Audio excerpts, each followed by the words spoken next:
This week on Taiwan Insider, the spy case that's captivating not only Taiwan, but the rest of the world. I'm Andrew Ryan. I'm Natalie So. Let's take a look at the stories on our radar this week. Two Chinese nationals suspected of trying to interfere in next year's presidential election were detained as they were attempting to leave Taiwan. They've now been barred from leaving the country. That's after allegations by a self-proclaimed Chinese spy, Wang Liqiang, who says that the company the two work for is really a front and that they're trying to undermine Taiwan's democracy. The presidential office says the victory of the pro-democracy camp in Hong Kong's recent district council election shows that the people of Hong Kong are determined to pursue freedom and democracy. A spokesperson for the office repeated calls for authorities in Beijing and Hong Kong to accept the will of the people. The Democratic Progressive Party caucus has drawn up a bill that would punish people who interfere in Taiwan's elections. The bill not only lays out punishments for tampering in elections, it also puts forward incentives for spies to turn themselves in. The show must go on. That was the message last weekend at Taiwan's Golden Horse Awards, the most prestigious event for Chinese language films. China's film industry boycotted this year's event, but the show was as glamorous as ever, with Taiwanese films Detention and A Son winning big. And under the radar, but not exactly covered up this week, were Taiwan's belly dancing champions. Taiwan sent an unprecedented 28 contestants to a recent competition in South Korea, and they shimmied their way to 10 gold medals. And now for our words of the week. Andrew, ready to guess? Yes, I am. Let's see what you have. Opulent. No. Clam. Claymation. Clamato?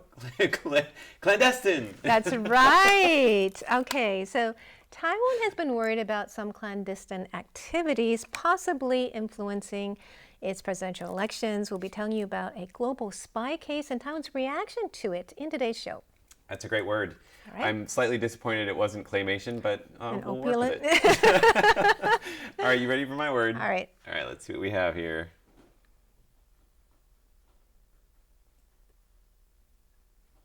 No guesses? Surveillance? Yes. Uh-huh. And these are really small font because it's the Me longest word I've done too. yet. That's right. So actually, both of these are on the same track. We're both thinking about the spy case, which has captivated Taiwan. But also, later on in our show today, I'm going to be talking about drones, which can be used for many interesting things. I'll tell you what some of those things are. Just a little hint, some of it involves surveillance. And spy work too, All right? Intelligence yes. work. All right, so shall we put these words up on the shelf? Uh-huh. Also in our show today, have a look at this photo. So this is an erupting volcano, but it's a little bit different than you'd expect. It's not in a mountainous area, there's no lava, and you can get pretty close to it. So where in Taiwan is it? We'll have the answer for you at the end of our show. Let's start with the spy case. A Chinese man named Wang Liqiang told Australian media that he's a former Chinese spy and that he worked for a company that's disrupting Taiwan's elections. Now you can imagine this was big news in Taiwan, and that led to an investigation and a new spy bill. At the Taoyuan airport on Sunday, two Chinese suspects are questioned and are now barred from leaving Taiwan. Self-proclaimed former Chinese spy Wang Liqiang said that their company has been interfering in Taiwan elections. Wang said he was employed at China Innovation Investment in 2014. The Justice Ministry took China Innovation Investment executives Shang Xing and Gong Qing in for questioning. The DPP proposed an anti-infiltration bill on Monday. Caucus Whip Ko Chen-ming said, The most important bill of the session is here. It's called the Anti-Infiltration Bill. it offers incentives for spies to come forward. If you turn yourself in and prevent a national security crisis, you may be exempt from punishment. NPP Caucus Whip Xu Yongming said, As in other countries, the bill requires registration, designates boundaries, punishments, and investigations. That was a reference to the MPP version. The bill's maximum penalty for infiltration is 5 years in jail. But Kuomintang lawmaker Tseng Yiming said that the introduction of the bill was a campaign strategy. It's election time, so you can see the ulterior motives. Xu said, If we don't pass it in this session, we'll have to start all over in the next session. the anti-infiltration bill will be debated at a public hearing on Thursday and put to a second reading at the legislature on Friday. So who is Chinese defector Wang Liqiang? Is he a former spy or is he a con man? That's the subject of today's Taiwan Explained. In today's Taiwan Explained, I'm going to tell you about self-proclaimed former Chinese spy Wang Liqiang, who made headlines this week. All right, Natalie, we have 60 seconds on the clock. I'm ready. You ready? Yes. Go. All right, this past week, Wang Liqiang has been featured on major Australian media. He says he's a former Chinese spy who is working to undermine democracy in Hong Kong and Taiwan. He says that in 2014, he began working for this Hong Kong-based company, which was a front for Chinese intelligence activities. He says he helped with the high-profile kidnapping of a Hong Kong bookseller at the shop selling dissident books. Wang says he was also sent to Taiwan to work with media, temples, and a cyber army to help get Han Kuo-yu elected as Kaohsiung mayor in 2018. That went so well that his next mission was to come back and to help prevent President Tseng-chang from getting re-elected. But instead, Wang went to Australia to be with his family and to seek political asylum. But China has a different story. Chinese authorities say Wang is a fraudster and a fugitive with a fake passport. They say he was convicted of fraud and accused of conning a person out of 4.6 million RMB, but also... Oh! Very nearly. You have one more Okay. sentence, right? Yes. Well, this is his conviction record, and some people say it only appeared online after the media reports came out. All righty. All right, So how seriously are people taking this case? Well, they are taking it quite seriously. Taiwan is investigating the claims, and they actually held two people, the people in charge of that company, for questioning this past week for 2 days. They're released, but they're banned from leaving Taiwan. So I guess the ball is now in Australia's court to decide whether they're going to send him back or to accept him as, I guess. for Right, he's political on a asylum. tourist visa Yeah. right now, and they're also investigating, but Okay. they haven't decided whether to give him asylum yet. And what about this bill that Taiwan is trying to pass? Is it likely to pass? Well, the DPP has a majority, so, and it's proposed, there's a DPP version and NPP version, so they're hoping for it to pass this month, this session. But the KMT is saying this is like a campaign strategy, bringing attention to putting Han Kuo-yu in a bad light, basically. And he says he's going to try to sue the guy Right, if he comes to if he Taiwan. comes to Taiwan. I don't think he's going to come to Taiwan. I don't think or so. China, that's for Yeah. sure. All right, well, very interesting. Thank you so Yes. much, Natalie. And that's today's Taiwan Explained. Let's move on now to the Golden Horse Awards, which took place in Taipei this past weekend. Now, these are seen as the Chinese language Oscars. But there was one country that was conspicuously absent this year, and that's China. That's because someone made a pro-Taiwan independence comment on stage at the awards last year. There are fewer stars than usual due to a Chinese boycott of this year's Golden Horse Awards, the Chinese language equivalent of the Oscars. But there was more global interest in the awards as a result. Oscar award-winning director Ang Lee said that the works being celebrated this year were as good as in any other year.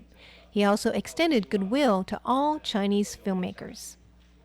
There were less films this year, and that's regrettable, but our arms are always wide open. We welcome any Chinese language films and directors. Zhong Monghong's film A Son was one of the biggest winners at the Golden Horse Awards.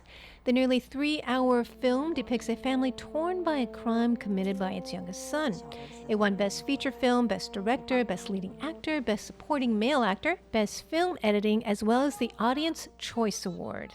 Director Zhong Monghong said, The most touching aspect of making a film is having the crew by your side the whole way. This support was a powerful force that enabled me to make this movie. Chen Ying-wen and Yo Yen-yen were the night stars, winning Best Leading Actor for A Son and Best Leading Actress for Wet Season. The Taiwanese blockbuster horror film Detention was also a big winner. The film is set during Taiwan's 1960s White Terror era and is an adaptation of a horror adventure video game. The film won Best New Director, Best Art Direction, Best Original Film Score, Best Adapted Screenplay, and Best Visual Effects. While Taiwan was hosting the Golden Horse Awards, China was staging its own competing film awards on the same night, the Golden Rooster Awards. There's an article in the Hollywood magazine Variety which compares the two events. In the article, it says that for those who value creative freedoms, the celebrity wattage at the Golden Roosters was merely a shiny gloss on an event that critics say prioritizes Communist Party-approved messaging over artistic merit. Now, it's a very interesting article. You can read it if you like. We'll have the link for you in the show notes below. In today's Taiwan by Number, we're going to be talking about drones. Now, have either one of you used a drone before? Nope. Ever been shot by a drone before? Luckily, no. I mean, filmed, of course. Shot. I'm like, I went the other I think direction those with spy that. movies. We once used them for a TV show that I do, and it was very scary. They would come very close and whir very loudly. Wow. Fortunately, there will be no actual drones used in today's program. But to start off with, I want to talk to you a little bit about the usage of drones in Taiwan. And since it's election season, it is illegal to use a drone at a campaign rally without prior approval. So keep that in mind if you're at a campaign rally and you want to get some aerial photography. So I'm going to start off with a question for you, and the number that I want you to guess is, what is the maximum fine for using a drone in a restricted area in Taiwan? So it could be at a campaign rally, at an airport. That's a big one. $1 million NT dollars? $1 million NT dollars. Or Okay. maybe like an airport. Yeah. Oh, That's at very an dangerous. airport. Oh, that's a good Guess. guess. Taiwan's kind of lenient with fines. I'm going to go 15,000. 15,000 Big range we Taiwan got there. dollars. Okay, all right. Well, we're going to have that answer for you in just a moment. But first, I want to take you down to southern Taiwan for a look at something very interesting that they're doing with drones. This is the southern branch of the National Palace Museum in Jiayi County, southern Taiwan. Just outside the museum, flock drones take flight in the dark of the night, lighting up in formation. Viewers on the ground are treated to familiar images of objects like the treasured jadeite cabbage from the museum's northern branch in Taipei. This is just one of the many things the southern branch is doing to try and attract visitors. Between June 1st and August 31st of this year, the museum offered free admission on weekends and national holidays. Residents of Jiayi can also get in for free. All of these measures seem to be working. This year, the number of visitors to the museum is closing in on the million mark, up from just 760,000 visitors last year. Some lawmakers are worried that all of these promotions are cutting into museum ticket revenue. However, museum officials say that right now their focus is on getting people through the door. I like the jadeite cabbage. That was cool. Yeah, I like the little smiley face. Little guy's smiley face. And it looks like fireworks, except they stay there for longer, which is I know, is and they pretty move cool. so fast. It's Yeah. cool. All right, so before the video, I asked you the question, what is the maximum fine for using a drone in a restricted area in Taiwan? Now, Natalie, you said $1 million Taiwan dollars. Leslie, you said 15,000 Taiwan dollars. All right, let's have a look at the answer. Oh, I was closer, 1.5 million. That's right, That's which a is lot of money. Well, think about it. If you're at an airport and then you're disturbing the airplane coming down, I don't want a drone anymore. right. That's too risky. it's more expensive than the drone. Yeah, absolutely. So I should say that 1.5 million Taiwan dollars, that's about 50,000 US dollars. The minimum fine is also pretty hefty. It's a lot more than 15,000, Leslie. It is 300,000 Taiwan dollars. Ooh. About No playing with 10,000 drones US. in clear out my unrestricted bank. places. Yes. Stay away from campaign rallies, stay away from airports. And they're actually developing an app where you can use the app to find out which places are restricted in Taiwan. Now, if there are drones that are being used in a restricted area in Taiwan, authorities have something that they can do. They have some equipment they can use to neutralize the drone. Basically, they detect it first, and then they turn off the GPS, and that either sends the drone back home, or they can land the drone. So my question for you is, how far away can they detect a drone? What's the maximum distance away that they can detect a drone? 10 kilometers? Then That's a lot, right? Maybe that's too far. I want to say 2 kilometers. 2 kilometers. Okay, those are two excellent guesses. Let's have a look at the answer. 1.5 kilometers, you were very close. Wow, that Good looks for like you. a gun from the Men in Black But movies. that's not very far. All right, so to end up today's Taiwan by Number, I want to show you some very interesting ways that the authorities are actually using the drones to do some interesting things. Let's have a look at some of these uses. So the first thing is they can spot illegal fires. So people like to burn off their fields. Ooh. Also, they engage in search and rescue missions. They can spot people that are in kind of like cavernous areas, That's like great. in the mountains. Then something else that they can do is they can use it for public safety. So basically, as you can see in this photo, they're doing a spot check on a karaoke bar. The police are all standing out in front, and if somebody makes a break for it, then they can use the drone to figure out where they've gone. And the last thing is they can use it to observe wildlife, which you can see there are without nests. Disturbing them. Well, actually, it could disturb them. Well, in this case, you probably want to disturb them. Those are the nests of the sacred ibis, which is an invasive species with no natural predators in Taiwan. So basically, they use the drones to find the nests and then get rid of the eggs, so they can protect the local wildlife here in Taiwan. All very advanced and very good uses. One other thing they can use it for, they can catch you if you're speeding. So you Oh no, that's not good for us drivers. Both of the drivers in the show are like, I drive as well, so yeah. So finally, I just want to tell you there's going to be a brand new law starting in March of next year, and you're going to have to get a license if you want to use a drone that's over 2 kilograms in weight, or if you want to use a drone at a very crowded public area.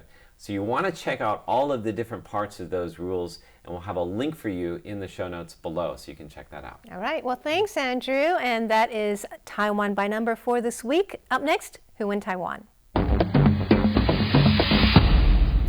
In today's Who in Taiwan, our mystery person is a reluctant diplomat.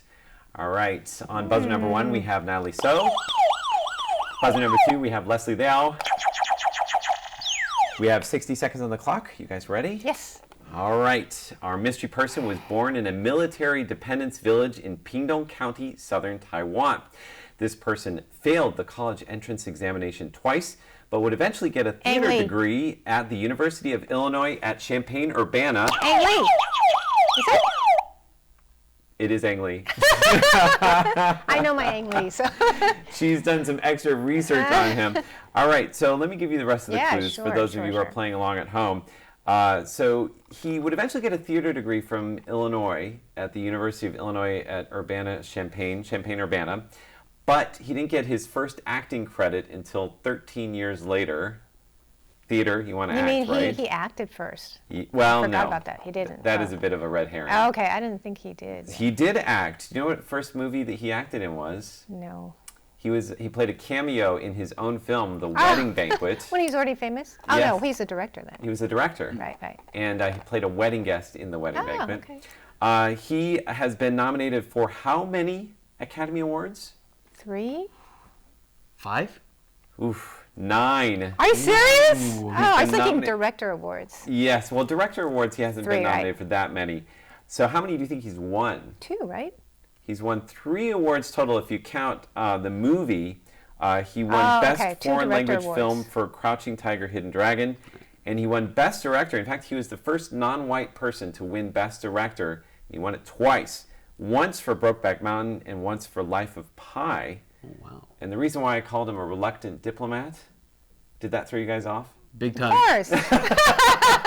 You're using my trick. Yes. I was thinking about diplomats. Well, the reason why I called him a reluctant diplomat is because he was the head of the Golden Horse Awards Executive Committee for 2 of the most difficult years to play that role. One was last year when some political statements were made on stage, as we said earlier in our show today.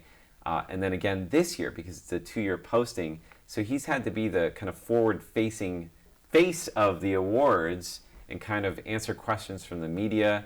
And I'll also toe the line. Like, he has to kind of like find out, does he want to like promote freedom of speech, or does he want to like invite the Chinese film industry to come back? Like, it's drawing a balance. He did a between good those two job. He was things. very diplomatic. He said that the arms are always welcome for Chinese diplomats. No, not Chinese diplomats. Chinese movies. For Yes. Chinese filmmakers and movies. And also that he hopes that everyone will respect the arts. And he just made it very open. And he said he hopes politics is not a part of all of this. But what can you do? He got into Variety magazine, so that can't be. You know, he's the best gotta be a diplomat good for thing. Taiwan. We all love him. He's a hero here, and I think he did a great job. He's definitely. I want to show you another picture of him so you can see him a little bit better.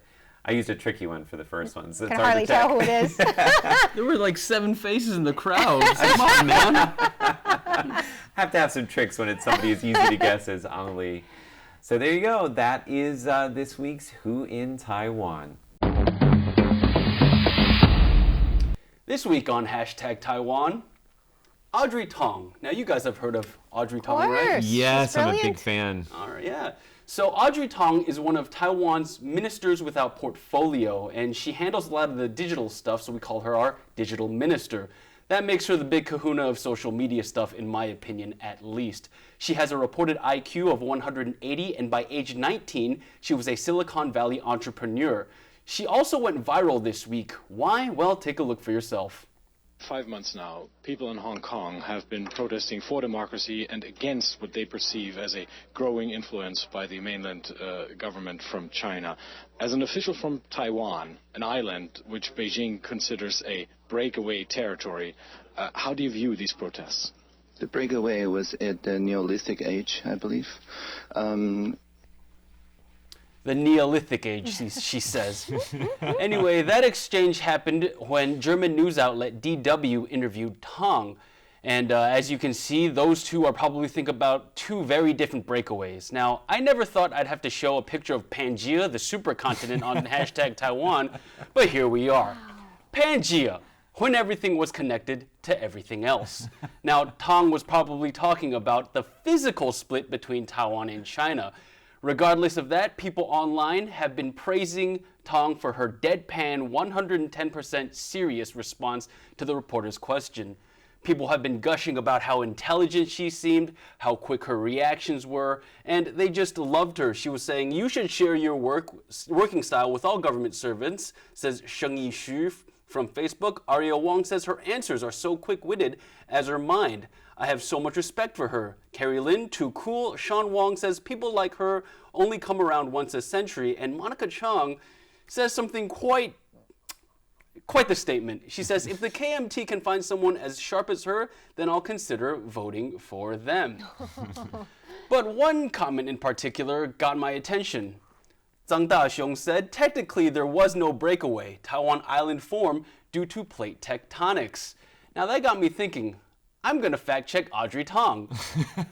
And let me remind you, Minister Tong has a reported IQ of 180 and I am me. So let's just say I should not be the one doing this. Actually, I definitely should not be the one doing this. You're very brave. That said, Taiwan did indeed form as an island. There seems to be a scientific consensus that it rose out of the sea 4 million to 6 million years ago. At least that's what the National Taiwan University Department of Geosciences and Scientific Americans say. Now, during the late Pleistocene epoch, there was a minor ice age, during which the bottom of the Taiwan Strait was exposed, forming a land bridge between China and Taiwan. Now, by the time the ice melted and the Taiwan Strait flooded again, we were around the Neolithic age. So, to the best of my knowledge and my research, Audrey Tong is absolutely correct.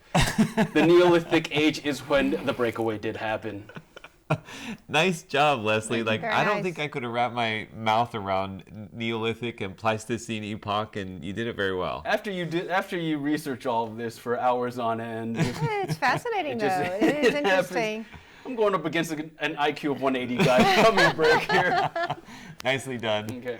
All right, well, that's #Taiwan. And do follow us on social media and leave a comment below. We'd love to hear from you.